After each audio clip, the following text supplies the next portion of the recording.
How's it going, everybody? Moose here. Today we're going to be installing peg savers to the bottom of the Goldwing foot pegs. You can find these at PepsX.com. A link in the description below. So to start out, you'll need some drill bits. I started out with smaller sizes and worked my way up in 4 different steps. In the end, you'll need a 5/16 drill bit. You'll also need a 8mm ratchet or wrench, a 10mm ratchet or wrench, a 4mm T-handle or regular Allen wrench will do, a 5mm T-handle or Allen wrench will do. If you have access, a transfer punch. If you do not have access to a transfer punch, what you could use would be a marker that would fit through the hole to mark the location. You can also use a drill guide to find the proper size, but 5/16 will work. The hammer to the right is for the transfer punch if you have one. And you'll also need a X-Acto knife or razor blade, scissors, something to cut the foot peg with once you get done with mounting the puck. This is to fit the rubber around it. I'll show that in the end. You'll also need Loctite of some sort. I'm using blue. And of course, one other thing you'll need will be a drill to drill the hole with, along with the drill bits just mentioned in the beginning of the video. Other tools you'll probably find yourself maybe needing, if you have them, is a little tiny marker. A couple different screwdrivers would be handy, possibly for the clips on the bike, for the cotter keys that is, and of course a pair of needle nose to remove the cotter key from the bike. Here's a picture of the foot peg on the right hand side of the bike. I want you to pay close attention to the spring here and the hole in the back and where the spring overlaps the foot peg itself. This is very important for reassembly, so keep track of that. On the bottom you'll find the cotter key, which you'll have to bend out of the way. This is where the screwdrivers come in handy, and the needle nose for removal. Cotter key removed from the foot peg itself, and then we'll pull that out of there, and it comes out kind of hard, so you have to pull pretty hard. We'll get that out of the hole there and get this thing off the bike. So now that that's out, the washer's out and the cotter pin's out, you'll go ahead and slide the pin out of the foot peg, and there, thus removing the foot peg and the spring assembly along with the pin that you'll have to reinstall at a later time after you get done doing the work to the foot peg.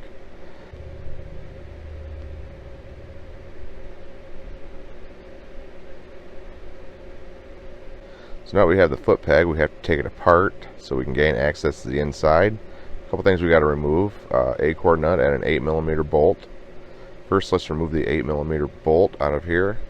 This will help you remove the pad from the foot peg. So let's just take that right on out of there. You'll notice when you take this bolt out, it does have some thread lock on it of some sort, and we are going to also reinstall more thread lock when we put the unit back together. So after you pull that bolt all the way out, you'll pull the rubber pad off the foot peg, and then you'll go ahead and you'll continue the dismantling of the foot peg by removing the 10mm acorn nut, which is the original slider for this foot peg. This will be removed and then discarded. You can keep it if you want to ever go back to the original method, although these will have holes in them when they get done. So I would not recommend that, but if you ever want to keep them, you can. It's a good bolt for something else, possibly even, but it's not going to be used in this project again, so you can discard that for the moment. Now you have the foot peg all disassembled. We're going to go ahead and get into the work that has to be done to assemble it. With the oh, and of course, there's always time for a coffee break, right? Why not? Take the time to sip the coffee. So now we're going to start the assembly process for the peg saver to the Goldwing foot peg. This will involve first putting the 4mm head Allen screw into the foot peg. This screws into where the original acorn nut was, and we're going to snug that down and get the peg saver as straight as possible to the foot peg that we want for centering, because we're going to have to transfer the hole here in a moment, which will involve drilling a hole next to mount and secure this peg saver to the foot peg. So now that that's straight, what we're going to do is we're going to mark the hole.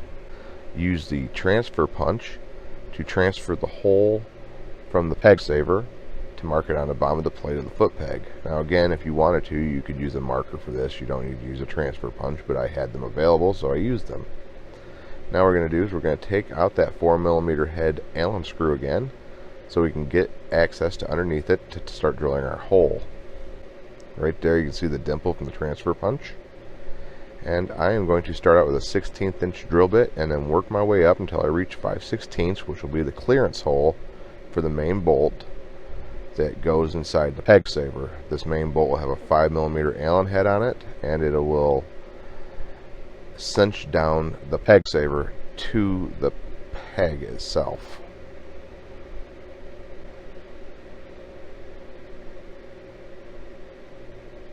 Alright, so now what I'm going to do is I'm going to check the fitment of this bolt to make sure it slips through, and it does.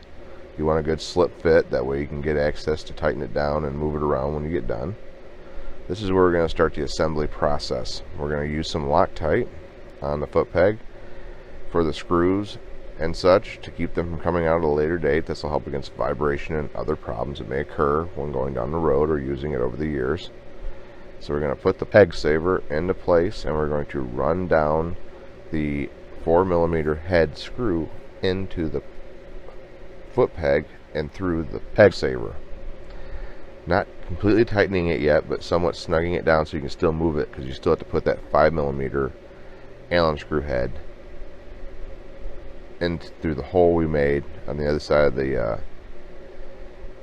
foot peg and pass it into the peg saver, which will hold it from the other side. So basically what you have is you have the 4mm head screw holding it from the bottom side of the peg, then you have the 5mm head screw holding it from the inside of the peg through the peg saver. So it's being held both ways, which will make it very strong and make it very hard for it to come out. And then the Loctite on there will also help keep it from coming loose at any point in the future. It's a very good process to make sure that you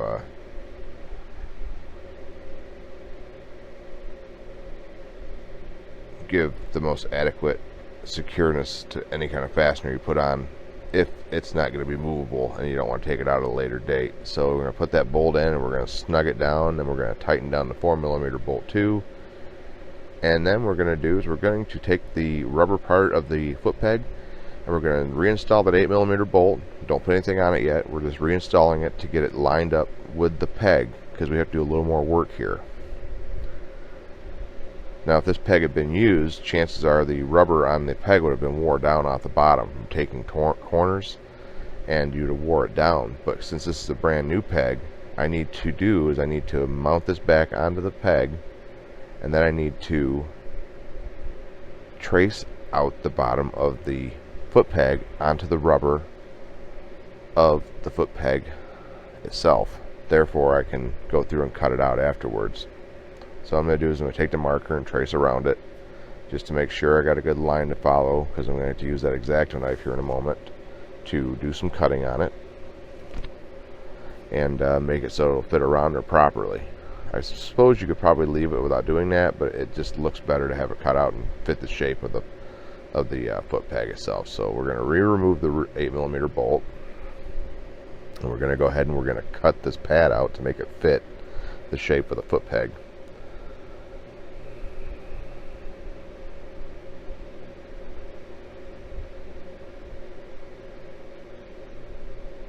Alright, this is the piece cut out of it right here.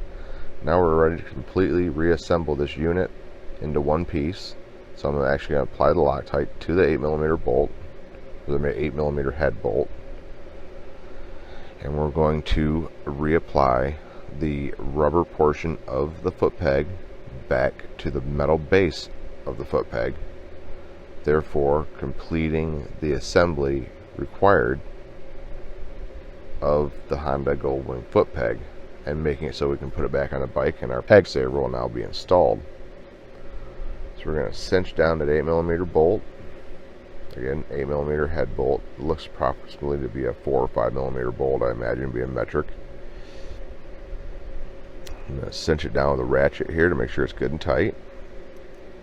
I've already done that with the T-handles and the other part, and here we have the fully assembled foot peg for the Goldwing with the peg saver, and this would work for probably many other motorcycles that have foot pegs similar to this style on them.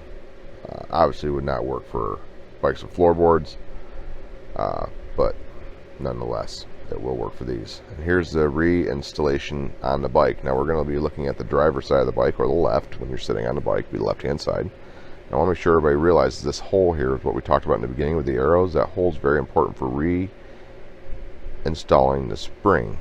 That little bit right there has to go back inside that hole so it has tension for the foot peg when it's on there. And I'm going to get that started in there and just line it up the best I can.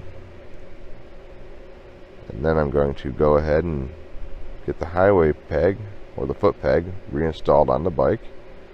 And we'll be able to wrap this thing up and get on with our day. So here we go. Just gotta jiggle a little bit, get the pin through, and there you go. Foot peg is back on the motorcycle. It's very important to make sure, like I said, the spring's in the hole and wrapped around the foot peg like that. That way it has the spring it needs to go up and back and retract. Now we're going to redo the washer and cotter pin and put those in place. And then we'll be finished for this job, and we'll have some nice peg savers on our foot pegs, and no longer have to worry about those acorn nuts wearing down.